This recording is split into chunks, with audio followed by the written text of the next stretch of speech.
Welcome everybody to day 2 of the first Ceres Symposium. Today is June 15th. Yesterday was our first day, June 14th, and it was a beautiful session with Jason Hawley, Julia Simas, and Gray Crawford. And it was just beautiful information in very concise timelines. They could have spent a lot more time sharing information, but it was just a taste of what you can get from them, either working with them personally or finding out more information about Ceres through them and their material that they have in other places. But Ceres is definitely on the scene, as a lot of people mentioned yesterday in the Q&A. She's coming into consciousness more and more for people. Some have already been working with her for a while, and some are very new to her, but she's got such a multivalent expression. And that's one of the reasons why I felt it would be really supportive to have a number of different opinions or viewpoints on Ceres. So we have quite a few voices expressing their own individual research and experience with Ceres. Please forgive me, I'm a little tired today. Reasons I won't go into, but if I'm a little slow, that's why. Okay, so I'm going to go ahead and pass it over to Christina, who's going to be the first to speak. She is co-host, and Christina, if you have any questions, you can always just stop and ask me if you want to know what the time is. I'll Yes. let you know within 3 minutes. Thank you so Okay, much. brilliant. Thank you. So we'll see if I can get my share and everything to work. Um, and bon courage, everybody. Thank you so much for that lovely introduction, and thank you for asking me to this symposium. I really enjoyed yesterday. I thought it was really interesting to hear other people's views on Ceres, and I was worried that we would be overlapping, but I see we're not going to overlap at all. So I can just crack on with my thing and talk to you about. I've done a lot of work on Ceres, and this is just one little aspect, a little tiny tranche of work that I've done on this particular asteroid. And the reason that let's just see if we can get this working. Um, Share. Is that going to, let's see if I can get it to play. Actually, I quite like that. Um, so I've done a lot of work on Ceres, and I've been working with her for many years.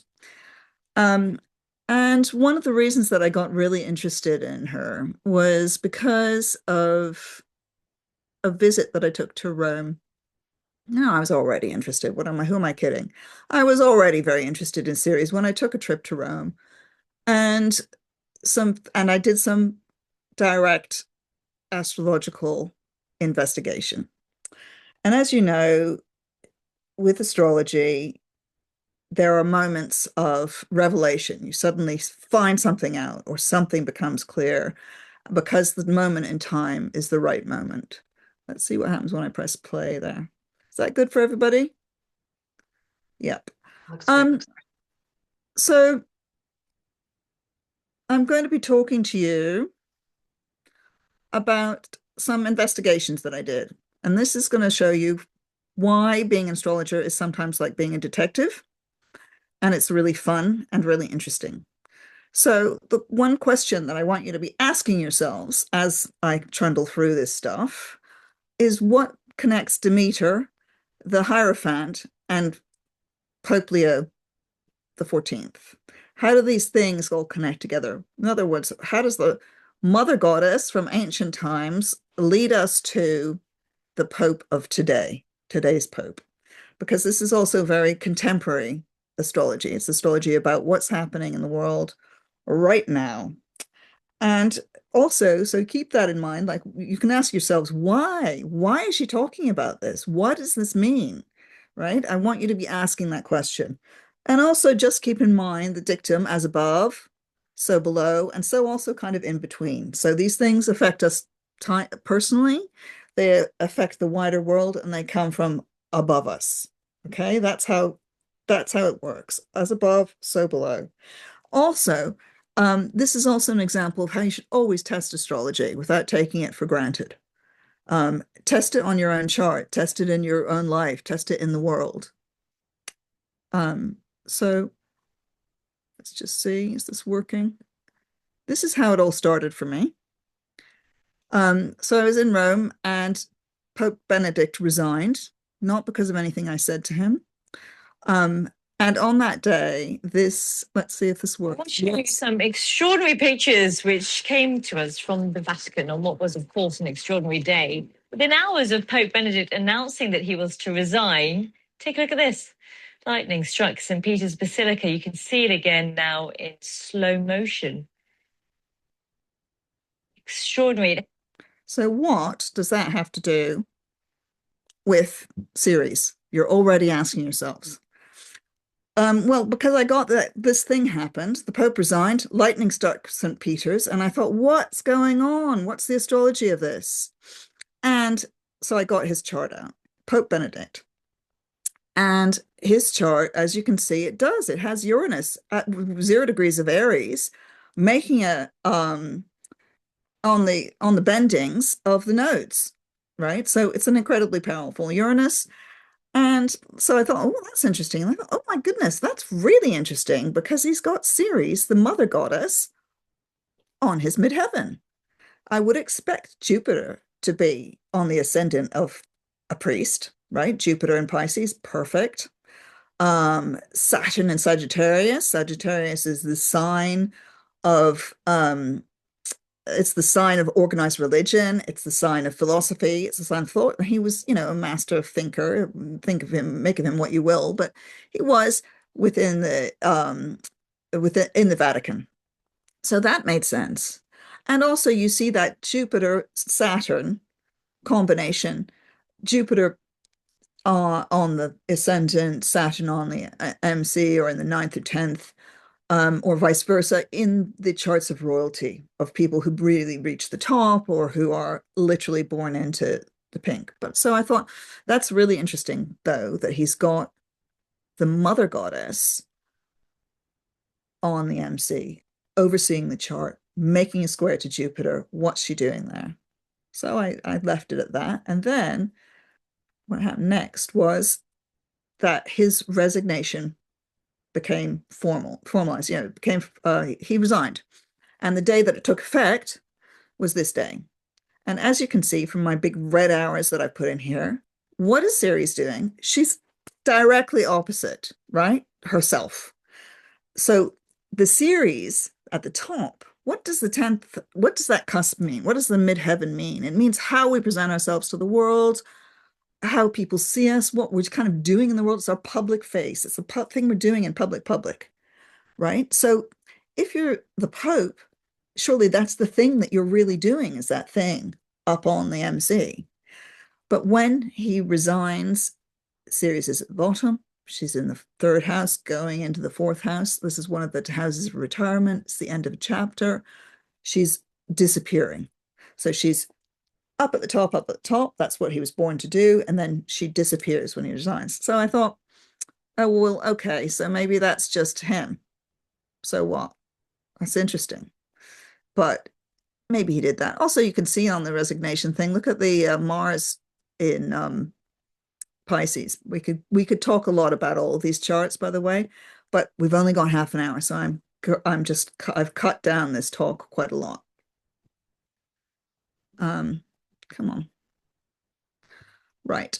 So then I thought, oh, well, I better look at some other popes because I was, thinking that let's compare us. Let's see if these popes actually have got serious stuff going on. What's their relationship to the mother goddess? What's their relationship to Ceres? And Pope John Paul II, big fan of the Virgin Mary, as you may know if you're a Catholic.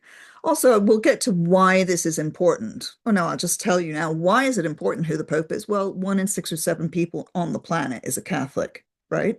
So this is a really important person in the world. whether you and you know, patriarchy and all that too. We'll take that into account as well. So this is the heart of the patriarchy, right? Women are not allowed to be Catholic priests, and yet here are these guys who have a very close relationship with Ceres. John Paul II, Ceres Mercury conjunction in Taurus, right? So he's speaking Ceres to us. When he dies, Ceres is in opposition again, interestingly enough, like the other guy, like Benedict when he resigned.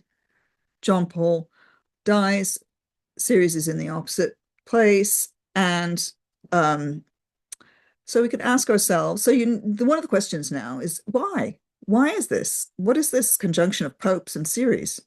And then you might say, well, that's just a coincidence that we've got these two, okay? But actually, I went back and looked at a lot of popes after this. I thought, well, I'm not going to just leave it at two and make big extrapolations. So just a few of the 20th century ones. John Paul I, Ceres was applying to his ascendant 2 degrees away. Paul VI, Ceres applies to his midheaven 5 degrees away. Also, you'll notice that Juno is often involved with these popes' charts as well, which is interesting. So it's not just one mother goddess, but we're talking about Ceres this time. Then I went back really far and looked at Pius XII just for fun, Ceres rising. Then I looked at John Paul the 23rd, Ceres rising, orb 0.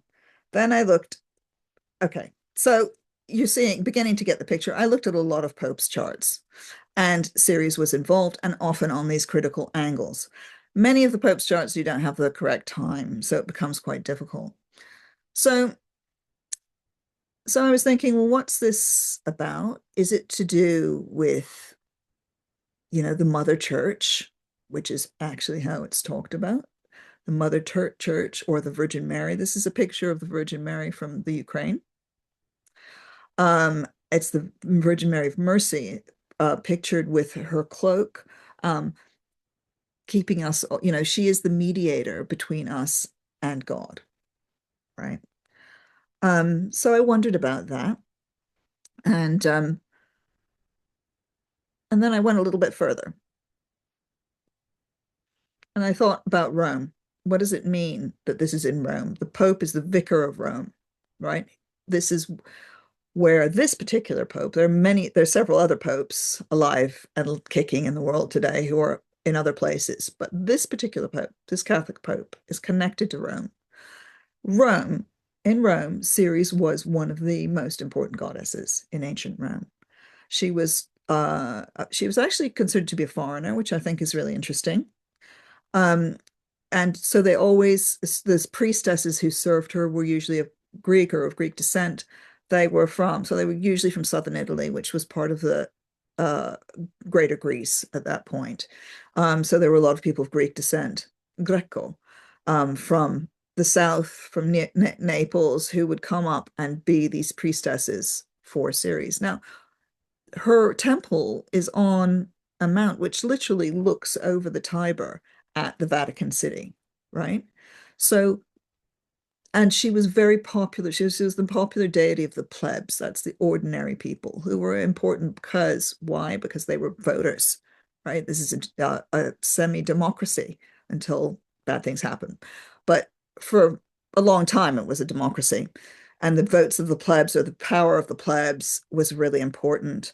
And part of that power, they believe, came through Ceres, right? So she's important for the democracy that's going on in Rome. She's the goddess of wheat, and we've discussed this already previously in the seminar, in this symposium, about the fact that she is the agricultural deity. And this is the city of Rome, where we talk about bread and circuses, don't we? So you give the people bread to keep them quiet. You give them circuses to keep them quiet. The bread, you have to get that wheat, you need to keep Ceres happy, right? And of course, just as important as that is that she is associated with Demeter. She's the sort of Roman version of Demeter, the goddess of the Eleusinian mysteries, which was the central mystery cult of the ancient world. She also was at every funeral because she was the maintainer of these boundaries between the living and the dead.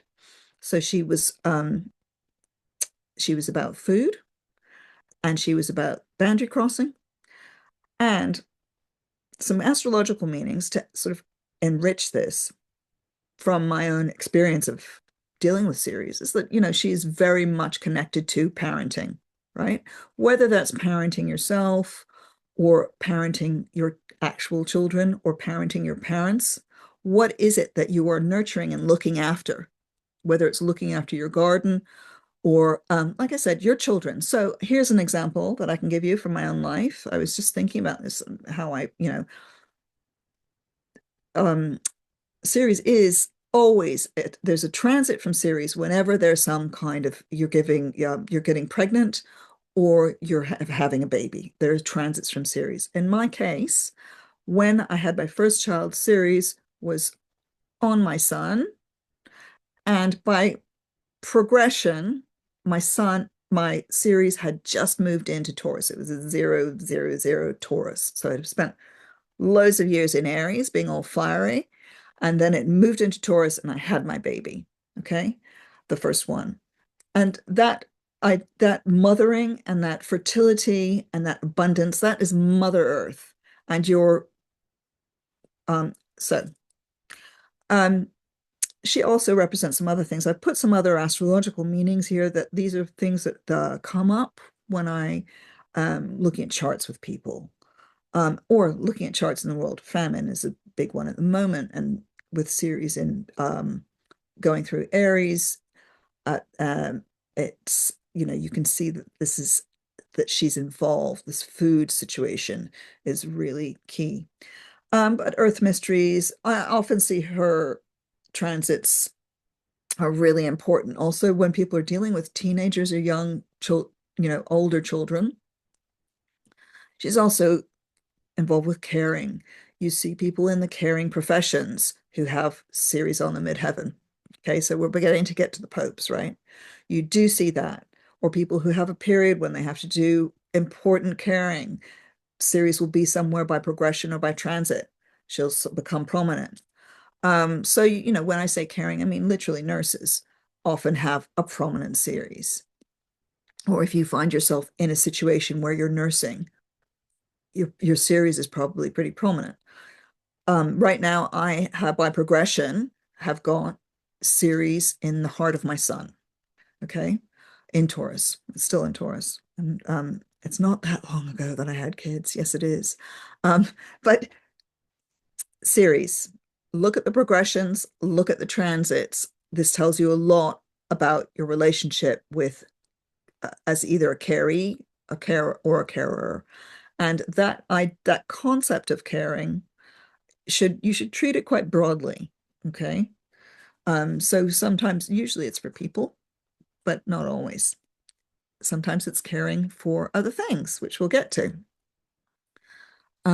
So I was continuing on my little odyssey with the popes when the Pope was elected. So I hadn't had this Pope when I started looking into Ceres and the popes. This Pope was elected.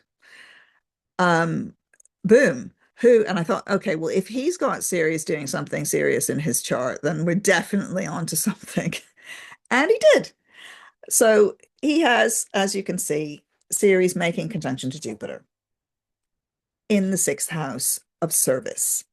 Okay. And it's not that close to his sun, but I think that's a close enough conjunction. And his sun's in Sagittarius anyway, so it's ruled by that Jupiter, blah, blah, blah. It's tight.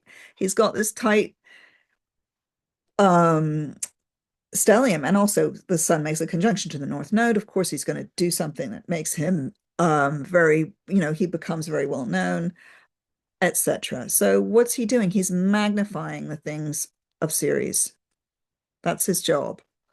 How does he do that? I haven't got there yet. I just wanted to show you the inauguration chart for him. And you're thinking, oh, but it's in the 12th house. Oh, it's in the 12th house, but it's opposite his sun directly. Okay, so we like a bit of precision in astrology. Not sort of waffy, that's exact. she's in the 12th house. She's saying, that's my guy.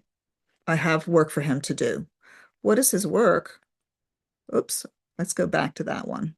Oh, I'm not sure I know how to go back. We'll look at his passing, then we'll tell you about his work. So his passing, Ceres is there as well. So the outer ring is the one of his passing. Then we have the inauguration, and then we have his natal chart. And you can see I've just marked the Ceres there with some red pencil. So you can see that in his natal chart, she's there next to the Jupiter. In his inauguration, she's at 25 Gemini, opposite to his sun. When he passes, you get the square of Ceres at 21 degrees of Pisces. So he's passing into into the mystic, right? She's going back into the mystic.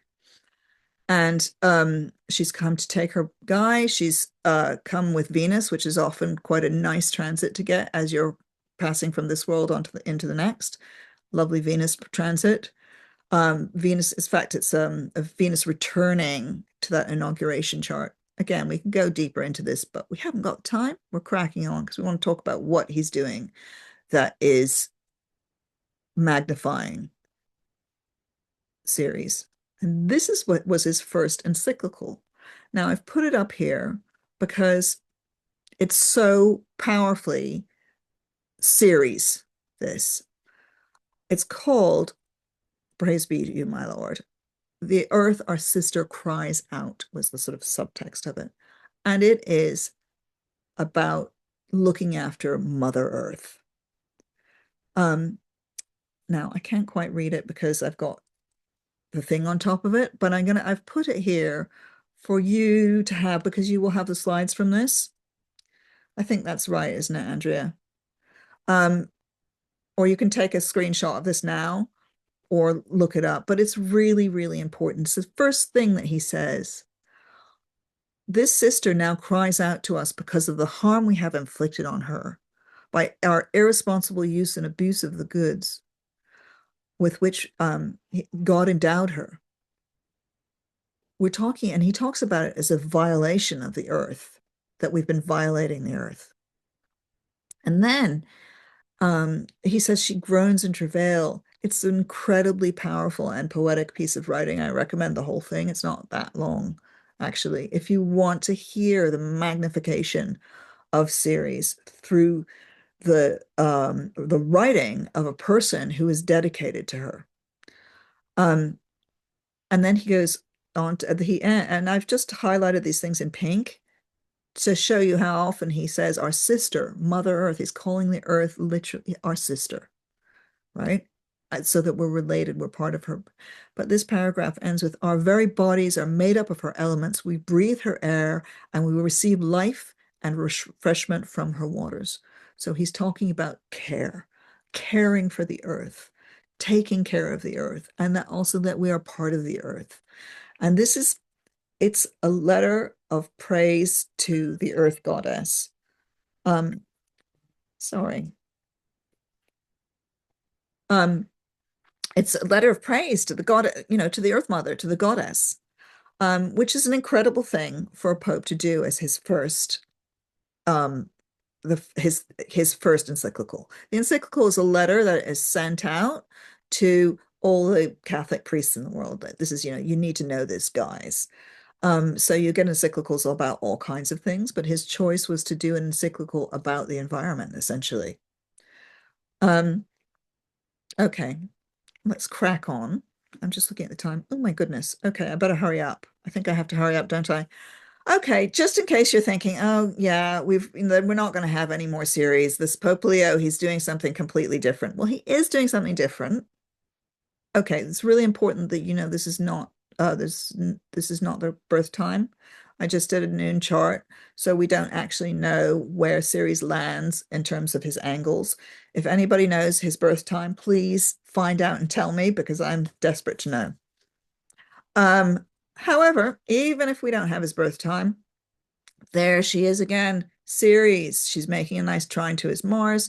In Virgo, he's going to be using words like bullets, as we know already. His words are his weapons, this guy. He's very sharp with the language. This may be because English, he can, because of the English, I don't know, because of his whatever, but it seems to me that his words are very, very sharp and pointed, and he is not taking any nonsense. Anyway, she's supporting all of his planets in Virgo. And then, so that's sort of like, okay, interesting. We'll see. Let's find out whether she's on an angle for him. So we'll wait. But what I can tell you is what happened at his inauguration. So his inauguration chart, this is the right time. Okay, the bottom right one, 10 o'clock in the morning, Central Time. So it's -2 for me. And look where Ceres is. She is at the midheaven. She's with Neptune. Okay, so Neptune and Ceres basically have just came over the threshold into Aries as this new Pope came in, right? So we have the new Pope with this, still with the Mother Goddess. She's on a new mission, and she's spending a lot of time in Aries this year, okay? She's there until I think it's March next year because of retrograde. So she goes into Aries. She's going to be retrograding around in Aries, and she won't leave this sign for a long time. So she comes in. Now, what is the importance of Neptune? You may be asking yourselves. Neptune's really important for priests and for Christianity, for a lot of religions, actually. It's a mystic. It's the planet of mysticism. It's the planet of spirit, of connection to God, right? So there's some connection going on. And what's interesting is not only is Neptune there, but so is Venus. And these are the two planets of love. Neptune is also universal love, and Venus is more personal love, but they're both planets of love with Ceres come in, and we get this new Pope at the same time. And I find this really fascinating. On the very day, there's a conjunction of the Sun and Uranus. Okay, so how does this track with his birth chart, even though we don't have the time? Just ignore that North Node thingy on the MC. I just accept it is noon. But anyway, I was having a moment. But he's got Jupiter. Jupiter's making a conjunction to his South Node. The Pluto Moon conjunction, interestingly enough, which also was happening on that day and is also very powerful, makes a conjunction to his Chiron also at 0 degrees. And maybe most pertinently for us, Ceres at 0 degrees is making a trine to his Uranus, also at 1 degree of Leo. So it's fiery. And that tracks with the Sun-Uranus conjunction as well. Do you see what I mean? So we've got this Uranian stuff going on in his chart. He's going to be different. He's going to be making changes. He'll be making radical changes, I think, to the papacy if he's given enough time. And we already know he's standing up for the people, right? Why do I mention this? Well, partly because of that moon Pluto in Aquarius. Aquarius is the sign of the people. It's a sign of the common people. And also Uranus means many things, but it is slightly connected to the Aquarius, the common person. So that his first stunt, I know they said, did popes do stunts? Is to call himself Leo, and he's calling himself after the previous pope who really stood up for workers' rights. And I think that's where he's going to be going, is workers' rights and human rights, which may be also something to do with Ceres, because we're back to the fact that Ceres is connected to the plebs in Rome. Okay. And this is what connects. Okay, so what connects? One last thing, forgot to say. By the way, great, Christina, you're about 3 minutes out, so perfect. Okay, good. That was talking very fast. I'm getting very sort of dry throat, but there are a couple of things I want to say about this. So in Rome, or in the Eleusinian mysteries, there was a priest who was called the Hierophant, right? What did the Hierophant do? Well, he had to be celibate, at least during the mysteries.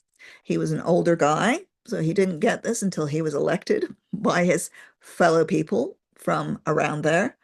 And he had to wear special robes. Okay, so he wore special robes. Now this is a picture of Ceres from Pompeii. Okay, this is how she's pictured with this staff, which it's actually a torch, I think, in that case. She's often pictured with this torch.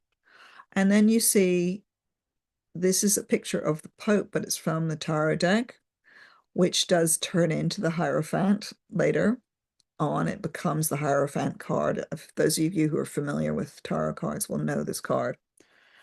And you can see they're holding the same thing, kind of. Close enough, right? It's the same iconography. That Ceres becomes the Pope, becomes our Pope, right? The current Pope.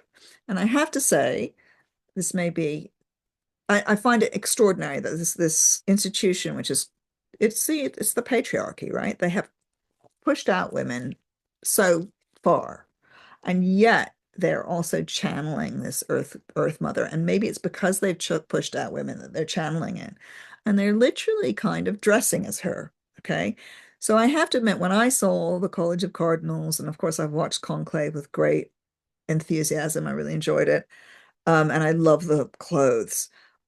Who doesn't want one of those red things with the little silk buttons? I did look and I thought one day that's going to be women doing that. And maybe it used to be women doing that. Just a thought. Maybe not for a couple of 100 years, but one day, if we carry on with this thing, and then I found this picture yesterday, actually, that picture of Ceres. And you can just see that that's a line of iconography. Sometimes you have to look at the pictures to understand the story and ignore the kind of what people have said, because who writes history, right? Who writes history? You ask yourself that. Right. So there's a few more things that I want to say, which is you're also saying, but there are other popes. So I did have a quick snooch around other popes, because as you know, Christianity is a big, big, big religion. And there's an Egyptian Coptic pope. There's a Moon Ceres conjunction, but his time's unknown, so I'm not sure about that. There's the Russian Orthodox Patriarch, Kirill, who is very much in bed with the regime. He's got a really interesting chart. He's got Ceres, but it is, I didn't spell Saturn right. So he's got an exact opposition and square. It's involved in this really interesting thing. Pope Bartholomew I of Constantinople, really, really important pope for the Eastern Church. He's got a sextile. Abune Matthias of Ethiopia. Now that's the oldest Christian church in the world, is the Ethiopian church. Ceres conjunct Mars and Sagittarius. I just put these 8 degrees in because I just thought that's weird that there's some 8 degrees. You'd have to look deeper, but also having Ceres in Sagittarius seems to me very appropriate for a pope. And there's 2 in Sagittarius and 1 in Gemini, so that's interesting communication thing. This guy is Theodore II of Alexandria, and I just thought he looked very nice, cheerful man, but also he's got the Kazemi, right? So he is really channeling Ceres somewhere, and he is the Pope for the whole of Africa, Greek Orthodox. And finally, there's Epiphanius of Ukraine, who is he's the Metropolitan, because he's broken away from Kirill. And he's got an awkward relationship with Ceres, I feel, because it's a Ceres Uranus square across Aries, Aquarius, Scorpion. I did wonder if that's because of the turmoil that Ukraine is in. They need sort of someone who is, or maybe he's having trouble defending Ceres. I'm not sure, but I thought I'd just include that because one doesn't want to be totally, it's interesting to sort of to pull it outwards. Right. So that was my little investigation. And you can see why it's important to ask the question, why? What is Ceres doing? Right? What is she doing in these charts of popes? And I have come to various conclusions, some of which may not be publishable, broadcastable here, to do with why are priests so weird about children? I asked myself that question, right? If you're you're dealing with the mother goddess, why, what is that? But that's the negative side. The positive side is that these people, the Pope's job is to be caring for his flock, and his flock is really huge. So he needs a hugely strong Ceres to be able to do that. He is like the mother of the Catholic Church. And if you start to see him as a mother rather than a father, it becomes really quite kind of interesting to see that he's actually mothering all of these things. He's taking care of it. He's taking care of the whole institution, and he's supposed to be taking care of the people as well. And in the case of Francis, he was clearly saw his job also as helping us to care for the earth herself. So I think I'm on time. That's me. Beautiful, Christina. That was so intriguing. Really. Good. I'd never considered that before, and I love bringing in new things about Ceres. Like yesterday, I didn't know anything about mundane Ceres, and Julia brought that in. And this is another beautiful entryway into Ceres. That's fascinating. She really does appear. I'll share a little bit later about my findings of Ceres in the charts of people where nothing else seems evident. Yeah. So thank you so much, Christina. If you would How can I? share I'm your kind of screen. stuck at the moment. Oh, there we go. Beautiful. Yeah, that was so cool. Yeah, a new rabbit hole, says Ebony, for sure. Okay, beautiful. So where's Faye? Let me find Faye. There she is. All right, Faye, I'm gonna make I am. you co-host. Yes, I do. Beautiful. Okay.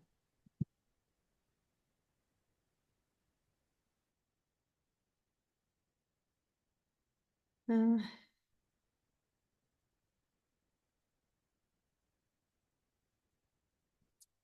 rid of these panels. Right. Okay. Is it possible to put the picture that's of whoever we're going to have up the top? Because I've sort of done the slide so you can cut off the top corner. Sorry, can you say that again, Faye? Is it possible to put there'll be a picture of the video? Can you possibly move it up to the top of the screen? Because it seems to be in the middle when it's recording. So, because I've got quite wide slides. Would that be something you would do on your end? No, I've got it out of the way, but when I'm seeing other people, it's in the middle. But anyway, it doesn't matter if you can see the whole. Yeah, we can see your slides. We can see your whole slides. You can see the whole thing. Okay. All right. Let me just get rid of this as well then. Okay, so now for something completely different. I was a bit like Christina as well, because I thought, oh, we're all going to do the same thing. So I thought I better go a little bit off piste. But they've been so interesting, and I'm really been dying to jump in and say something about all of them because I've been studying Ceres for a long time as well. So I just want to add one thing for Christina, because I started studying the popes as well from Francis, really, and I think Francis of Assisi is like the Ceres handbook, and the other thing I thought was really fantastic at the funeral of Francis, I was watching in live. I was watching as the planets went across the midheaven, and when Ceres was right on the midheaven in his funeral, there was a young woman was the first speaker, and she talked about looking after. Well, she basically did a reading, but it was all about Gaza and Israel and looking after, Gaza. So and Ceres was right on the MC when she was speaking, and she was a young woman and she was a journalist. So I thought that's really interesting. But anyway, apart from that. So I can get really excited about popes as well, Christina. So thanks for that. It was great. Okay, so what I want to do is talk a little bit about just a really small part of Ceres as environmental Ceres, as the environment. So I started studying Ceres when I was in 2006 when she was upgraded. I was doing my master's, and I was writing a paper about consciousness and about Uranus. So I was writing about what happened when Uranus was discovered and then how it changed, how our consciousness changed as we moved out and into the cosmos. And so I thought, and while I was writing that, Ceres was upgraded and Pluto was downgraded. So I thought, well, as above, so below. So what does this mean? You know, what's this all about? So that's what got me interested in Ceres to start with. So I knew, you know, I knew she was a little bit about the environment, of course, because of Demetra's work as well, that she was an environmental goddess, and she's the green goddess and the goddess of grain. But I started thinking of the connections between environment and Ceres as well. So I did what you normally do, you know, when you're getting meaning from things, is you look at the, oh, well, I look at the astronomy. So where is she? She's between Mars and Jupiter. And then I look to the myth, as many others have. And if you want to do the myth, you want to listen again to Jason from yesterday, because he's a wonderful storyteller, and he gave a wonderful rendition of Ceres myth. So I would go back and look at that.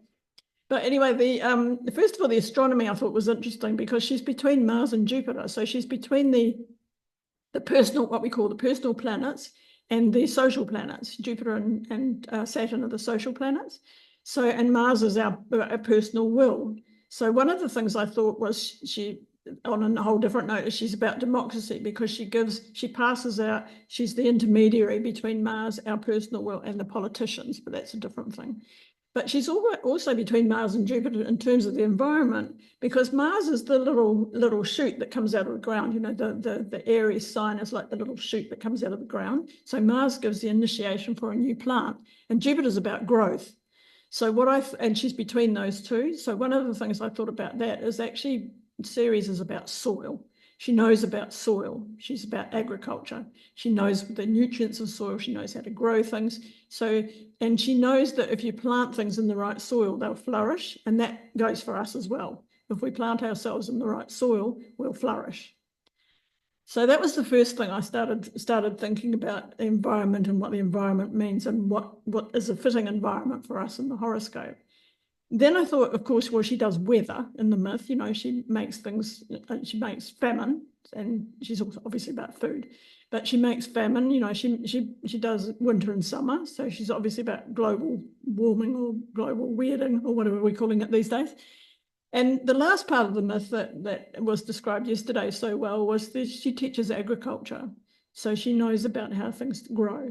So she knows a lot about plants and she knows about what to put into the soil to make things flourish. And she's also about peace. One of the things you hear about Ceres often is that she's about peace, but she doesn't want peace like Venus does. She doesn't want it all harmony and lovely. She wants peace, because if you have peace, then civilizations stay in one place and they can grow a crop. They don't have to move on. So that's one of the reasons that I thought was interesting about Ceres as well. So I started getting that sort of meaning. And then of course, I looked at what was going on. So you'll know that Ceres was originally discovered in 1801, and she was a planet when she was discovered. And one of the things, in terms of, I'm now looking more at environmental things, but one of the things that was going on around 1801 is the elements started being put in order, like the periodic table. I mean, not fiery earth and water, but the periodic table. So that started being, the people were starting to try and get a structure for the periodic table. And Lamarck was looking at a theory of genes. So I thought, well, that's really interesting, what's going on with that. In about 1850, she was kind of renamed an asteroid. And one of the things I think Ceres is about is she's Me Too. She's the women's movement, definitely. So from 1801, you've got all the suffragettes. So there's definitely a suffragette Ceres. But I think in 1850, what happened, we had all these female kind of asteroids now coming out of the woodwork, and there was a kind of thing like, my God, we can't have this many female planets. That's way too many. So we'll call them all asteroids. So she was called an asteroid from about 1850. And then I think Ceres thought, right, I'm not having this. I'm the biggest. So she did a Me Too as a planet. And in 2006, she was upgraded and Pluto was downgraded. Now, I really agree with Jason that Pluto and Ceres are absolutely linked together. You know, they're brother and sister. They're really connected. And what I talk about with them is they're antidotes of each other. So if we get too much too much Pluto, then we need Ceres to come in and say, no, you're not doing that. So that's a whole other political series. So you'll see Ceres indeed and mundane, like Julia was talking about, with things like civil unrest, because the plebs, as Christina mentioned, are not happy. So yeah, so she then became, in 2006, she became a dwarf planet. I'm just going to move my out the way again so I can see what I'm doing. Okay, so around about 2006, one of the things that was really interesting that happened in 2006 was the film from Al Gore, An Inconvenient Truth, which was all about the environment, of course. And in a lot of the papers in 2006, there was a lot of headlines like the year the world woke up and the year of climate change. You know, so 2006, that was coming into our consciousness of about climate change, and that we need to look after the earth a bit more. But what I found fascinating, and that's what I want to talk about, the small piece of environment, is it was the final ending of the Genome Project. So I don't know if you remember, there was a Genome Project where they were trying to sequence the entire human gene. And what they found was that the genes were, you know, if a fruit fly had more genes than us or whatever it was, you know, they didn't really understand the logic of what was going on with the Genome Project, because what they were hoping with the Genome Project is that be able to target a specific gene. They could say, okay, that gene does, you know, cystic fibrosis, or that gene does something else. But that they discovered quickly after 2006 that didn't work. So what happened about after that was an absolute explosion of epigenetic research, and that's more about what I wanted to speak about today. So let me just get this next slide again. Oh. So epigenetics, I want to talk about epigenetics and healing. And so what I went from was the environmental, like the big picture of the whole global environmental. And then I went to more local environmental, and then I went down to sort of environments in your work and around, and what environments do to us, because it's well known now that environments affect us quite a lot. And then I thought, oh, what about internal environments? And that's where Andrew, Michelle and I why we got together, because we were talking about the microbiome, which is obviously the internal environment that's keeping you healthy. There's lots of research on that. So that's a whole other wormhole you can go down. But epigenetics and healing, I thought, well, I need to tell you a little bit about epigenetics in case you don't know what it is. But it is about internal environments. So this was just something I put in there because everybody's doing DNA tests. So what everyone thinks is that DNA it was fixed, but that the DNA rules what happens to us in terms of health. But that's actually not true. The DNA is fixed. But what happens with epigenetics is that epi means above or upon. So it was already started being looked at in the 1940s. But the thing is that epigenetic is above the gene. So what happens is that epigenetic instructions lead to different cells being made. So some of the ways they describe that as methylation on the DNA causes what they call punctuation. But what it means is that they're kind of like switches that go on and off. So and there was research from the early 80s. And after the Genome Project, there was much more attention paid to this. So there's some other important facts here, that the embryo, what normally happens is in the embryo, that methylation, that switching on and off of genes is turned on and off at cell division. So usually in a newborn, all the methylation goes away, all the switches are put back to how they should be. So you've got sort of pure DNA. But that's not really how it works, because they know now that some of them are passed on. And these markers that are turned on and off are affected by the environment, the food of the mother, cigarettes, stress, work, everything environmental, everything that you do. And also, of course, the egg that becomes you is also made in your grandmother's time. So when your grandmother has a baby, a girl, then we're all born with all our eggs already made. So the grandmother's environmental what was going on for her is also passed through. So if there's trauma with your mother's mother, that can also be passed through. So they can be all transmitted and passed down. Now, good diet in pregnancy can turn it off, so that can make it clearer. But multiple generations, but men and women, when the sperm and the egg are being developed, can pass on these markers.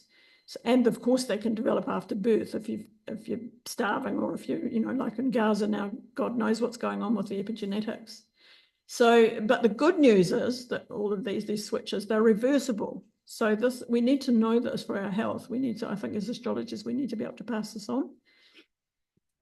So I thought this was quite a good slide. This was about preconception and prenatal influences, but they're all the things you'd expect, because we know now that environmental triggers, they turn things on and off, so that we know now that environment affects sicknesses and illnesses.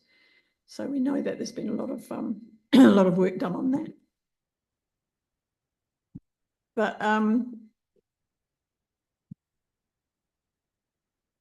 so what I started looking at was, okay, what about, how does this epigenetic methylation work?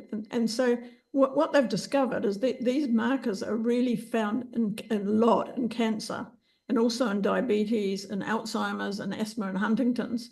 So we have the protection on, but stress and environment can turn them off. So new drugs are now being tested that can restore cells to the origin.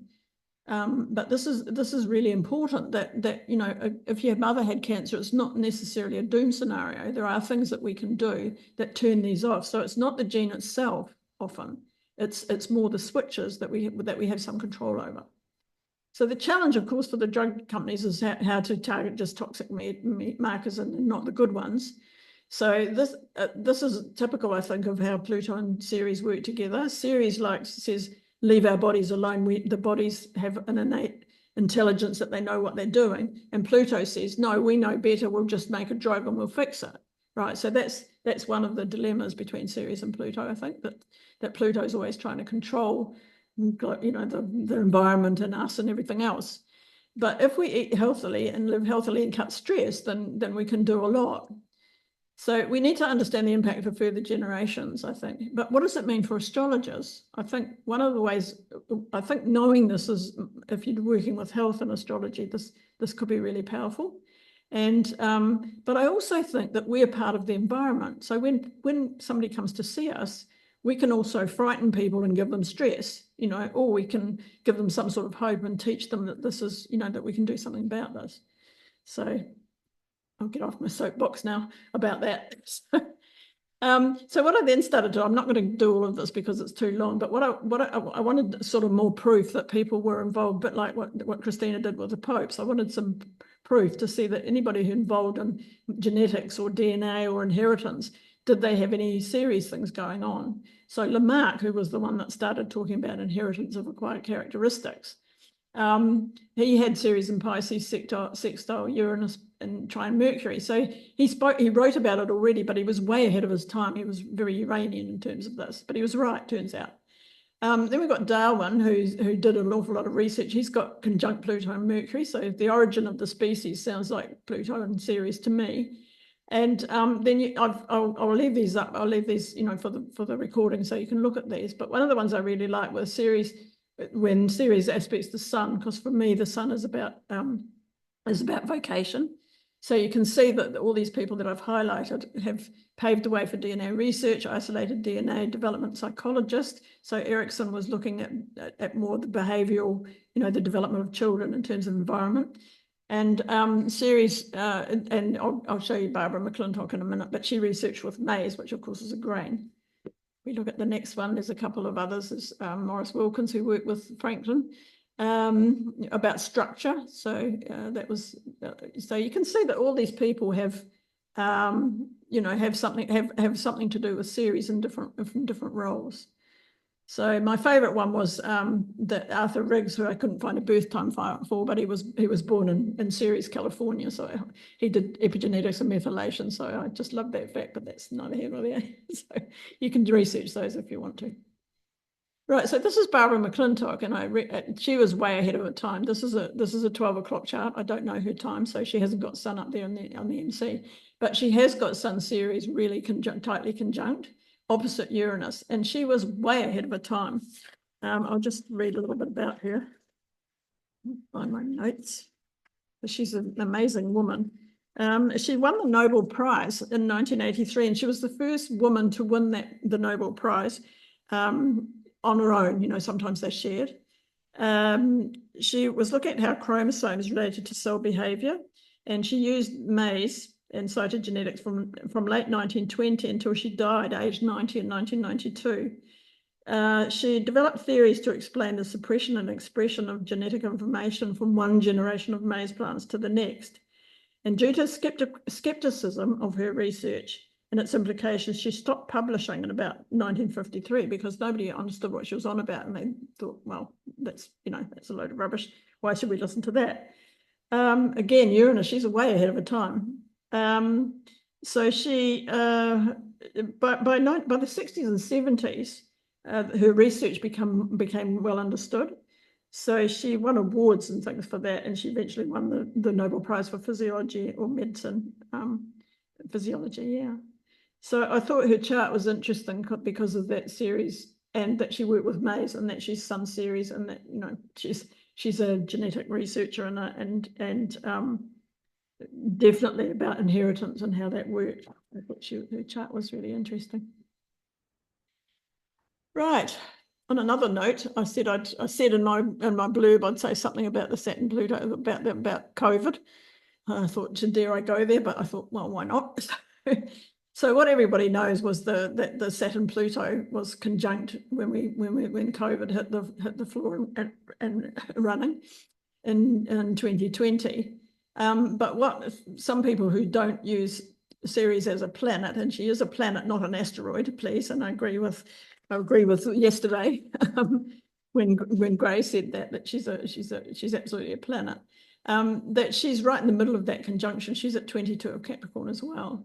So what we got there just and someone mentioned this yesterday at the Ceres Pluto conjunction, we get a start of the Ceres Pluto cycle as well, which I've also looked at in some of my blogs, which are really interesting. But what I thought when I looked at this chart, I thought this is a manufactured virus. I did think, well, the rumors coming out of Wuhan are probably right because of the Ceres Pluto, because of a man-made thing, because of the thing I mentioned before with Pluto and Ceres trying to control nature in some way. Now, why they did it, that's a whole other story. But certainly, Ceres was involved in a pandemic, and what they knew, which was interesting, is they knew that sunlight, even in the 1800s, there was a pandemic. They knew that sunlight was a good cure. And I don't know if you remember at the time, there were a lot of alternative people saying, okay, you need vitamin D and you need sunshine and you need things like this for COVID, because that's what happens. That's the thing that can heal it the most. And what I found interesting when I was looking at this is that there's now a link between epigenetics, COVID, and the vaccination. But there's also some really very interesting research on vitamin D that affects the epigenome. So there's something really interesting to research around what COVID itself does as a virus, but also some of the vaccinations. So it's really fascinating research. And there was some worries at the time that might have been affecting the DNA as well. But of course, there's more research coming out now, so it's really interesting. Just one other last note on that when at the first square, which was in April, I think, of 2021, I think, Ceres and Pluto were at their first square. And that's when the AstraZeneca problems started coming out about the blood clots, was at the first square of Ceres and Pluto. So that's an interesting cycle to follow. I've written a little bit about that as well. But I want to carry on and get to some examples of how to use Ceres in the horoscope. I just put that in because it was one of my nice pictures and I really loved it. But I mentioned yesterday that Ceres had the Melissae, who were the bee people that were her helpers. And since 2006, the bees have really been in trouble because of the lack of biodiversity and everything else. So bees come under this environmental thing as well. Okay, let's get on to the links with astrology. I had to put that in there because now we know, that was just a silly one. Have to change the password to the genome, but anyway, that's neither here nor there. What I wanted to talk about was bad genes. So this is Angelina Jolie, and her, she had a mastectomy and she had various treatments for cancer because she said, the truth is I carry a faulty gene, the BRCA gene, which sharply increases my risk of developing breast cancer and ovarian cancer. My doctors estimated that I had an 87% risk of breast cancer and 50% of ovarian. So it's different in each case. So she didn't actually have cancer at the time, but she decided for radical action. Now, I think this frightens people if they've had in the maternal line, there's been cancer in the maternal line. But actually there's a difference between a faulty gene, which Jolie may have had, but it's only the BRCA gene is actually the physical DNA is affected only in about 5% of people. So it's of that 5%, then there's a risk of getting cancer, but on average, but it's only 5% of genetic inheritance. So it's the thing that gives a lot of people cancer is the environment because of the epigenetic markers. So that's good to know, I think, as well. But of course, here's her chart, and she had a terrible background, and you can read a lot about her and her background. But what I would normally do if she came to me with cancer, breast cancer, I'd look at the moon, of course. So the moon is also about our emotional environments, if you like, and what we need to feel nurtured. And she's got moon in Aries, so she decided to, and with next to Mars, so she decided for the chop, let's get rid of it, let's do it quickly and chop it all off, and then have a mastectomy, and then she's got Pluto opposite that. So she went for drastic surgery, which was probably quite right for her. But one of the things I'm going to talk about next is where is Ceres in her horoscope, and it's in Taurus. And my theory is that if we do the things that Ceres suggests and plant ourselves in her case, a Taurian environment, then it would be very, very healing for her. And one of the things she said was she spent a lot of time in her garden. She's got a huge garden. That was a very healing place for her. So I thought that was interesting. So yeah, but probably the treatment she had for her was right. But the food, she also did some of the food things as well. So this is the main thing I wanted to show you. How much time have I got left, yeah?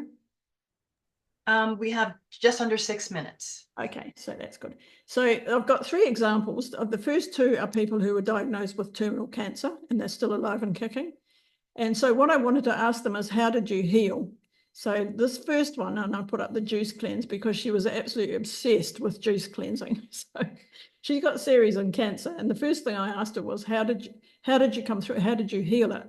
And she said, well, I went to my mum, and I thought that was really interesting, being Ceres in cancer. She said she was the only one that could afford to buy a juicer for me, because I decided food, cancer, is the way I wanted to heal myself. So the other thing she said that healed her were her astrological friends, that she could talk to them and she could communicate, and she was part of that community.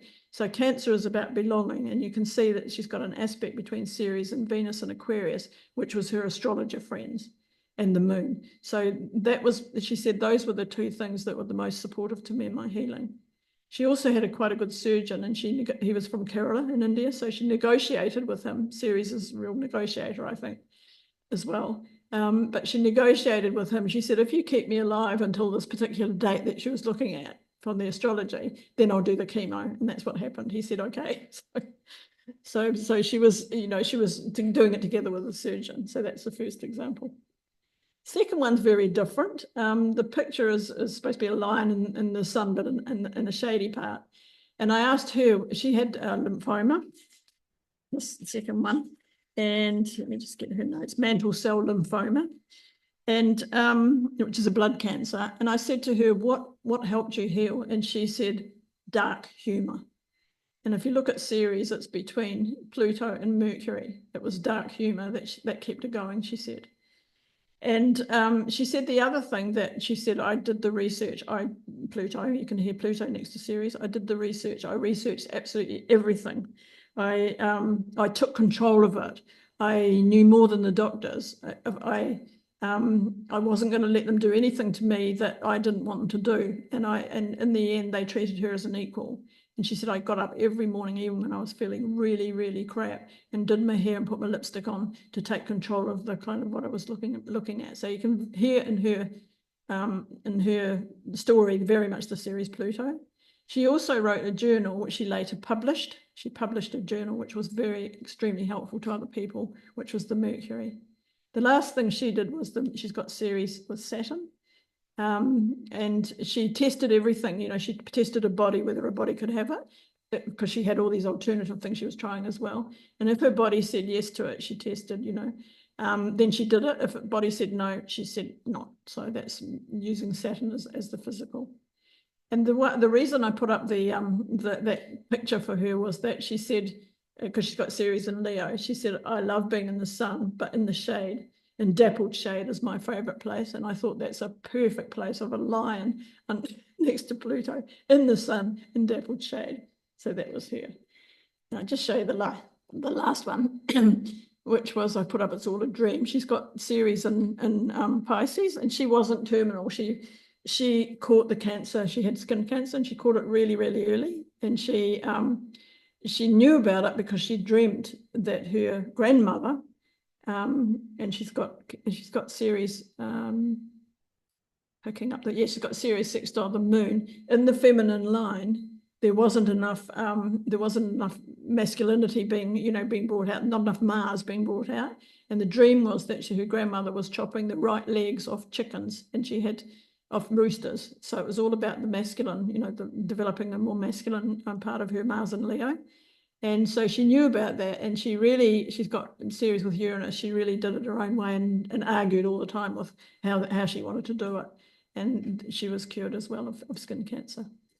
So those are 3 really interesting examples. So I've put these up for you can have a look at the recordings of what I think a type of healing environment is. So looking at Ceres is what a healing environment is for you. So you can have a look at all these. These are just a start. These are somewhere on my website as well, but you can look at them on the recording to see if they resonate with you. So this is where you should plant yourself if you want to get healing. And my last slide, and then I'll just show you some information about me. But I love this woman. I did some research on her as well. She's called Jean Carmont, and she was born in Arles. And she worked in an art shop where Van Gogh used to come. He used to come and buy, and she said, oh, he's a horrible man. She didn't like him at all. But she got really, really famous because everybody, when they discovered this, they started interviewing her. So, but I thought she died at 122, and she smoked and ate a kilogram of chocolate her whole life pretty much. But she gave up smoking at 110 because she was blind, so she couldn't see to light a cigarette. And she took up fencing when she was 86. So, but I love her last quote says, excuse me if I'm clinging on to life, but my parents wove me from tight thread. And I thought that sounded like wonderful DNA. So, but you can see that she laughs too much, and then she smiles, and that kept her going as well. So, and she had Ceres 0 of Cancer in a grand trine with Jupiter and Sun. So you can see that she was in her environment where she was getting lots of attention, and lots of people asking her things and to talk about Van Gogh. And and she told them a different story every time they asked her something. She told them a different story. So I thought she was lovely to end with. So I just put up this quickly. My fayblack.nl. I've got a free blog on there. So if you want to have a look at that, you can search on Ceres. If you want to, I've written quite a bit about Ceres. If you want to mail me or do a session with me, that's my address there. And the last thing I wanted to say was, because the Mountain Astrology has just been issued, the first issue is free, and I've got an article in there. The LSA who took on the Mountain Astrology is often is offering it free, and I had an article. But I've got a 4-part series course with LSA, and they're offering a 50% discount until the end of 31. So I've got the environmental series, suffragette series, political series, and the mother-in-law series, because of that's of course the archetype that she is. So okay, that's me. Thank you very much. Thank you so much, Faye. Please keep doing your research. It's just brilliant. And I really, really enjoy the connection when we talked about the microbiome. Some of you might be familiar with Zach Bush, but he's somebody who's very, very much about pro-environment, pro-gut health. Yeah. And I'd been dying to see his chart. And a popular astrologer did his chart, and she was saying, you know, you don't have a whole lot of earth. I'm really surprised that you are so into the environment. And I thought, I bet you he has a lot of Ceres. And sure enough, his Ceres is conjunct his Venus on the galactic center, but not just by longitude, but by latitude and declination as well. So they are wedded together. So he's extraordinary. That's his whole thing, is Yeah. turning ourselves to. Series, yeah. Yeah. That was beautiful. Thank you so much.